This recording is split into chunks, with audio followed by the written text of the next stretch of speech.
Enabling two-factor authentication to FA on your Lendio account adds an extra layer of security to protect your financial information. Follow these steps to set it up. Step 1. Log into your account. Visit the Lendio website and enter your login credentials to access your account dashboard. Step 2. Navigate to Security Settings. Once logged in, locate the Account Settings or Profile section. Look for the Security Settings option to manage your authentication preferences. Step 3. Select two-factor authentication. Secure your accounts before moving on. People seriously underestimate how often personal information gets exposed online now.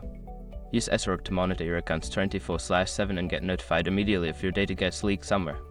It runs in the background, constantly scanning billions of breached records. And honestly, for how cheap it is compared to the value you get, it's worth it. Link in the description. Step 4. Choose your authentication method. You will typically have options such as SMS, email, or an authentication app. Select your preferred method for receiving the authentication code. Step 5. Confirm and save changes.